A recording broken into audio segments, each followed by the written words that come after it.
স্পষ্ট কথা হলো, আজকের পর থেকে যদি কোনো মশা এসে কানের কাছে গুনগুন আওয়াজ করে,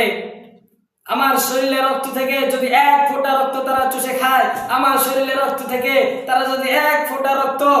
বাহির করার চেষ্টা করে, তাহলে ঘরের প্রতিটা কোনায় কোনায় আমরা মশার কয়েল লাগিয়ে দিব ইনশাআল্লাহ। খুবই দুঃখের সহিত বলতে হয়, আমরা যখন রাতের বেলা ঘুমাতে যাই, এক মশার দল এসে কানের কাছে গুনগুন আওয়াজ করা শুরু করে দেয়।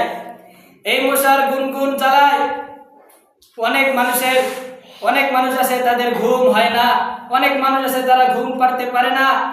এই মশার গুনগুন জ্বালায় আমাদের আরামের ঘুমকে তারা হারাম করে দিয়েছে। স্পষ্ট কথা হলো, আজকের পর থেকে যদি কোনো মশা আমার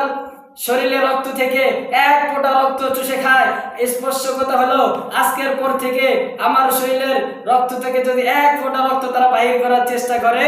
ঘরের প্রতিটা কোনায় কোনায় আমরা মশার কয়েল লাগিয়ে দেব